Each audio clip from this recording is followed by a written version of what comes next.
Okay, welcome back to my channel. So today I'm going to be trying a beef stew recipe. It's a recipe by Chowhound. They have a channel on YouTube. I will link the link below. So if you want, in the description box, if you want to try it, you can check out the video. So I have here laid out all my ingredients. I have 2 bay leaves, 2 sprigs of thyme, 1 onion nicely diced, 3 stalks of celery diced, 3 medium carrots diced, about 3 medium potatoes diced large.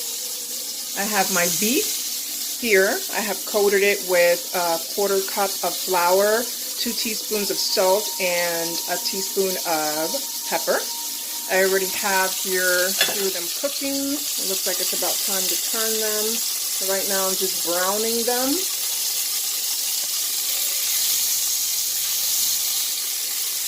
And one fun tip that the channel had, Chowhound, was that beef needs their personal space. So I have to cook them in batches. So I am doing that. Alright, so almost time to put the next batch. I'm going to lower the heat a little bit there. And it is cooking in 3 tablespoons of vegetable oil. Alright, so I'm going to go ahead and get all the beef cooked, and then we're on to the next step. Okay, so almost there. Apparently this is the most lengthy time. The rest of the time, once this beef is cooked, you kind of just start adding stuff, it looks like. But I still have a ways to go. Again, they need their personal space. So, but I'm almost there. So yeah. Okay, so I've already added my onions because the beef, I finished it. So now they're nicely browned on the outside. And now I have here the onion. I lowered the temperature there. Got oil splattered everywhere, but so this is supposed to cook down for about 5 minutes. I added a little salt and pepper on there. I'm thinking if I should add a little oil, but the recipe didn't call for it, so I'm going to try to avoid that. Last time I didn't follow directions, my thing didn't come out too right, so I'm trying to follow directions this time. So, alright, so go on there for about 5 minutes. Alright, and I'll be back. Look how yummy they're looking. It's only been about 3 minutes. It smells good too, and I can see that that fond that she's talking about is super important for flavor is definitely building in the bottom there. So that's looking pretty good. A little messy though, man. I've had oil cooking the beef, but no worries. I'll clean that up later. But yeah. I can't wait to add that wine. That's one of the things that I've been wanting to try that's new. I've never cooked with red wine before, so I'm excited to see how that is going to taste. Alright, so I've added now the 2 tablespoons of tomato paste. And now I'm supposed to cook this down for about a minute, I believe. Let me go ahead and check on that. Okay, so I went ahead and verified it's for 2 minutes. So 2 tablespoons of the tomato paste and stir it in for 2 minutes. Okay, I think I have 1 more minute left. Okay, so oil that splashed everywhere, it's probably just moving around now. So anyways, the job is getting done. So, alright, so 1 tablespoon of flour, work that in there. Okay, now I'm going to be adding a cup of red wine. Yes. Let me make sure that the flour is worked in there well.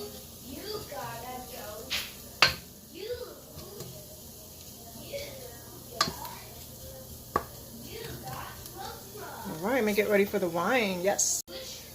Alright, the part that I have been waiting for. The wine. 1 cup of wine added. And that is to glaze and take out the fond from the bottom. Alright. I'm going to use a dry red wine. I had a Cab Sauv. I think it's like semi-dry, but you know, that's what I had. I'm also drinking the rest as I cook. It is a holiday, by the way. It is Labor Day. Alright, so. Alright, let me check on the next instructions. Alright, so it says to cook down the red wine for about 3 minutes, and then we're going to be adding the beef broth, 4 cups of it, which is an entire thing of this.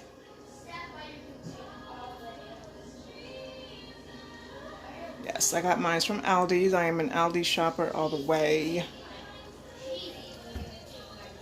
Look at that. I haven't added anything else. It's still the wine, but look how it's thickened up, and look how the fond in the bottom has completely been removed and added into the flavor of the sauce. So that is super awesome. And I think it's thick now. Oh, it even smells good. My goodness. Alright, so I added the beef. Unfortunately, I couldn't do it holding the camera at the same time. But, yeah, let's see. Alright, as a matter of fact, let me put the camera on this holder thing I got.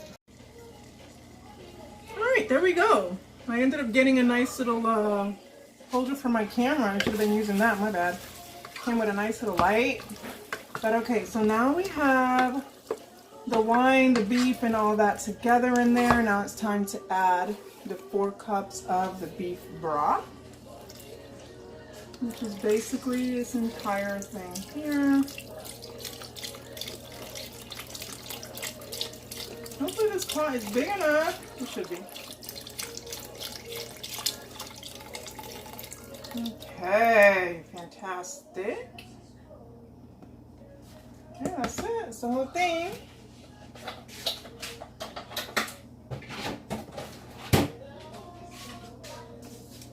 Alright, and then it says to add 2 bay leaves. This is 1 huge bay leaf, but add that. It's a fresh bay leaf. And sprigs of thyme. Okay. Alright, so mix this all together, and this here is going to simmer. Let me go ahead and put it down on low here for 1 whole hour. Oh wow. So this is a dish you must be patient for, but it's one of those things that is worth the wait. I've never tried a specific recipe, but I'm hoping it is worth the wait. Her video had a lot of views, so I'm like assuming it's a really, really good recipe. Alright. Let me go ahead and leave that in there for 1 hour. That's it. I'll be back in an hour to add the veggies. Okay, so it's been about 35 minutes, so I do have 25 minutes to go. I just wanted to check on it.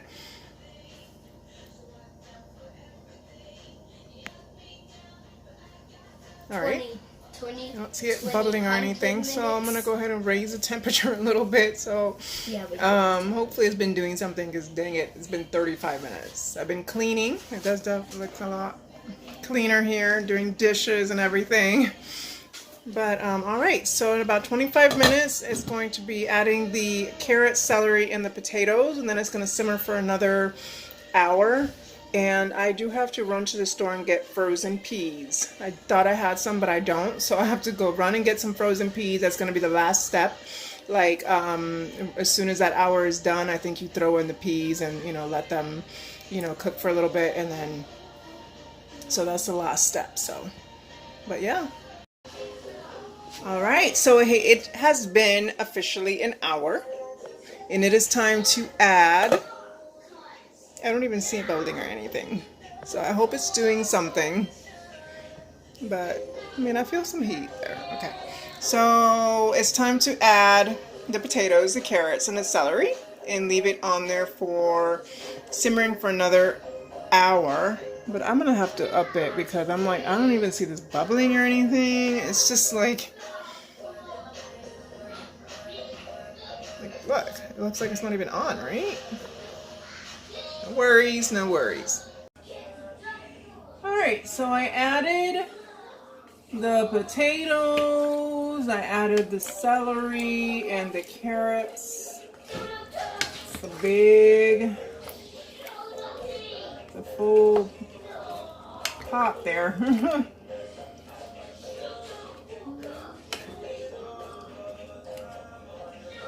gonna go ahead and try to taste the broth just in case it needs like more salt or something, because I'm assuming, even though it doesn't ask for more to add anything else to it besides that.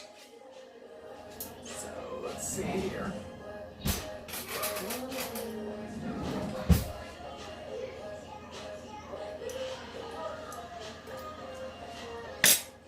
Yeah, it's even cold. Like, I don't know, maybe my stove, I hope my stove has like, oh my gosh, can you imagine?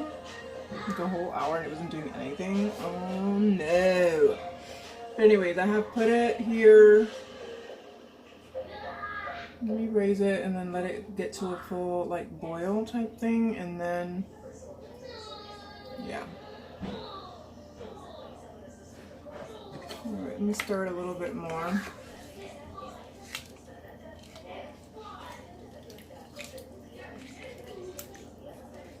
It is like jam-packed in there, so you can't really...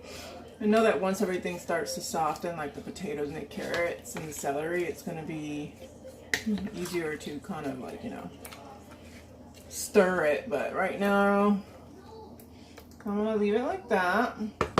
I've raised the heat for a bit there. I'm going to come check in about 10 minutes. Okay, so I've gotten it to a boil just so I can get, like, I don't know what was going on. I don't know if it was really even simmering. It was just not, or maybe the liquid had gotten colder because I added all those, you know, new ingredients to it. I don't know. But anyways, I brought it to a nice little boil, and then I've reduced the heat now to 2. I don't think my low works that great. So anyways, I'm trying to make sure I get this thing cooked. So I'm going to go ahead and let that in for an hour, and let's see what happens. Smells good though. Okay, so I've made it to through 2 hours of simmering. It was another hour there. I actually added a few more minutes because I really didn't think or feel like much happened that first hour, but it's looking pretty good. Now it's time to add the cup of peas.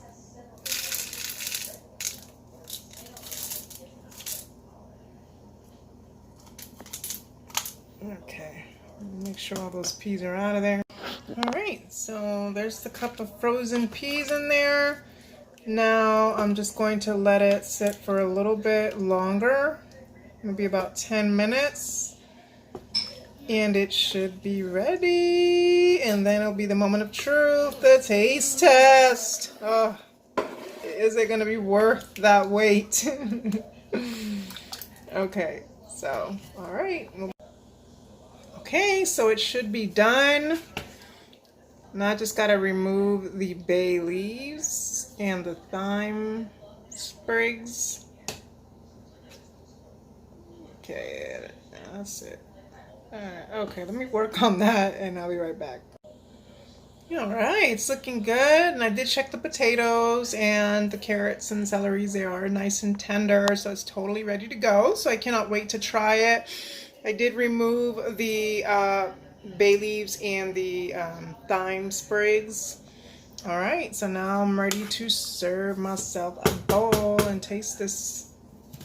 See if it is worth that wait. Alright, let's see.